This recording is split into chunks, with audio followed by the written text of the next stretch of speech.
Selamat pagi saudara. Selain informasi tentang bentrokan antara pemuda Karang Taruna dan preman di Karawang, Jawa Barat, masih ada informasi lain di antaranya maraknya kekerasan di kalangan remaja dan kebakaran pabrik tekstil di Bandung, Jawa Barat. Segera saja kita jelang Buser Pagi selengkapnya. Saya Aziza Hanum.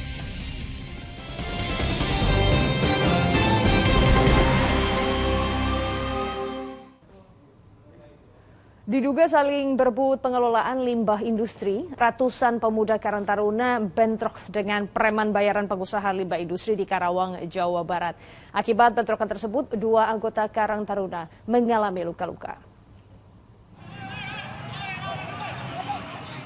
Ratusan anggota Karang Taruna Desa Sukaluyu, Kecamatan Teluk Jambi Timur, Karawang, Jawa Barat terlibat bentrok dengan puluhan preman bayaran dari pengusaha limbah industri di Jalan Interchange Karawang Barat, Senin siang. Kedua kubu saling serang menggunakan batu dan senjata tajam. Untuk membubarkan bentrokan, polisi melepaskan tembakan peringatan. Diduga bentrokan dipicu rebutan pengelolaan limbah industri yang bernilai ekonomi tinggi. Kita yang demo damai ini, demo yang sudah memenuhi persyaratan Undang-Undang 998 dihadang oleh tadi berdasarkan informasi ada beberapa oknum dan semuanya mengatasnamakan pengusaha limbah. Ya, tadi diduga oknum-oknum ini mengatasnamakan pengusaha limbah. Karena memang akibat bentrokan ini, 2 anggota Karang Taruna mengalami luka parah akibat dikeroyok dan terkena lemparan batu. Kasus ini sudah ditangani polisi. Samsun Nur Syam melaporkan dari Karawang, Jawa Barat.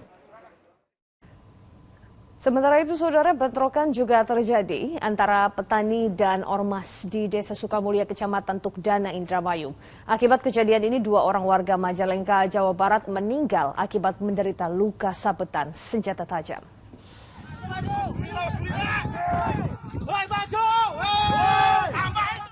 Inilah video bentrok antara kelompok petani kemitraan lahan tebu dan organisasi masyarakat alias Ormas F. Kamis dari Kabupaten Indramayu. 2 kelompok saling serang dengan senjata tajam di lahan sengketa di daerah Rancabugang, Desa Sukamulya, Kecamatan Tukdana, Indramayu, Senin siang. Antara jam 10:30 sampai jam 11 itu ada penyerangan dari pihak sana. Dari mana tuh? Dari kemungkinan besar dari pihak F. Kamis. Oke. F. Kamis menimbulkan korban. Antara lain orang Sumber. Kalau saya sih nggak kenal gitu ya. Cuman ketemu di lokasi dan bos saya. Kepala Polres. Akibat bentrokan, 2 warga Jati 7 Majalengka jadi korban dan meninggal dunia. Keduanya adalah Suhenda, warga desa Sumber Kulon, dan Yayat, warga desa Jatiraga. Korban mengalami luka bacok dan meninggal dalam perjalanan ke Puskesmas Jati 7. Setelah diidentifikasi oleh tim Inafis Polres Majalengka, kedua jenazah korban lalu dibawa ke Rumah Sakit Bayangkara Indramayu untuk diotopsi.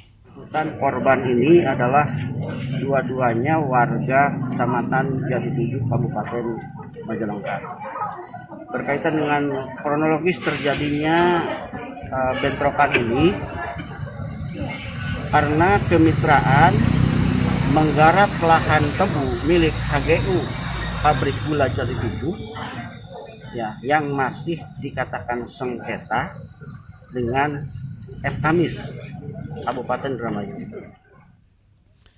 Pasca kejadian, polisi masih berjaga di sekitar lokasi bentrokan. Polisi juga tengah memeriksa sejumlah saksi yang mengetahui keberadaan pelaku yang menganiaya korban dengan senjata tajam. Ridwan Pamungkas melaporkan dari Majalengka, Jawa Barat. Saudara, belakangan tindak kekerasan di kalangan remaja marak terjadi. Korban pun berjatuhan tidak hanya sesama remaja, warga masyarakat bahkan keluarga sendiri. Saudara, apa yang mendorong remaja berlaku kasar dan juga terjebak dalam tindak kekerasan? Berikut laporan selengkapnya. Pembelajaran tatap muka baru saja dimulai ketika aksi tawuran antar pelajar sekolah menengah pertama di Karawang, Jawa Barat kembali terjadi. Pelajar saling kejar menggunakan sepeda motor sambil membawa senjata tajam. Di Jakarta, sejumlah remaja tertangkap kamera terlibat penganiayaan di Jalan Lapangan Tembak, Cibubur, Kecamatan Ciracas, Jakarta Timur. Sejumlah warga yang melalui jalan ini menjadi korban. Di Jombang, Jawa Timur, 2 kelompok remaja dari 2 perguruan silat terlibat bentrok di jalan raya Sukuober. Di Medan, kalangan remaja juga terlibat dalam bentrok 2 kelompok warga di jalan stasiun Kecamatan Medan Belawan, Sumatera Utara. Tawuran dipicu saling ejek antar kedua kelompok. Tidak hanya di luar rumah, beberapa kasus tindak kekerasan yang dilakukan remaja terjadi di dalam rumah.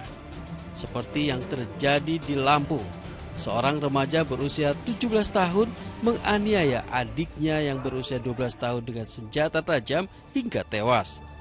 Lalu pelaku berusaha bunuh diri. Tentu saja peristiwa ini membuat duka bagi keluarga, terutama ayah dan ibu korban.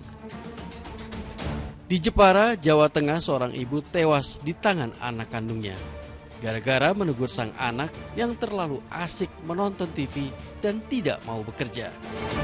Kekerasan yang terjadi di kalangan remaja, menurut Ketua Lembaga Perlindungan Anak Indonesia, Seto Mulyadi, disebabkan banyak faktor.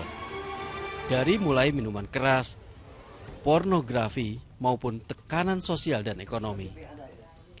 Dari sekian penyebab, pornografi menjadi penyebab yang harus mendapatkan perhatian khusus. Karena pornografi bisa menyebabkan kerusakan otak hingga tak mampu mengenali nilai dan norma kehidupan. Akibat pornografi, remaja tak mampu mengenali nilai moral dan etika. Ya, sebetulnya sudah banyak dibuktikan melalui berbagai penelitian, riset, bahwa pornografi dan minuman keras itu sangat besar pengaruhnya pada perilaku manusia, bahkan juga merusak kerja otak manusia. Dengan sensor kognitif yang error, maka perilaku juga akan menjadi sangat tidak terkontrol. Misalnya kasus-kasus seorang ayah berani membunuh anaknya sendiri, atau sebaliknya anak membunuh ayahnya, atau seorang orang tua, ayah dan ibu mencongkel mata putri gadisnya hanya karena berbagai pengaruh-pengaruh, bujuk rayu dan sebagainya. Nah, ini kadang-kadang sangat tidak masuk akal atau irasional. Tapi inilah pengaruh besar dari pornografi dan minuman keras tadi. Selain itu, tingkat stres, himpitan ekonomi juga bisa menjadi penyebab gangguan mental anak. Solusinya dibutuhkan peran masyarakat dan penegakan hukum. Cegah penyebaran pornografi, minuman keras, dan batasi penggunaan gadget. Bentuk satuan tugas di tingkat pemerintahan paling rendah, termasuk di RT, RW, untuk mengatasi segera tindakan kekerasan di kalangan remaja. Laporkan segera pada aparat hukum dan segera ambil tindakan hukum yang sesuai. Abdul Haris melaporkan dari Jakarta. Gudang tekstil di Jalan Jenderal Sudirman, Bandung, Jawa Barat terbakar. Informasinya sesaat lagi, tetaplah bersama kami di Buser Pagi.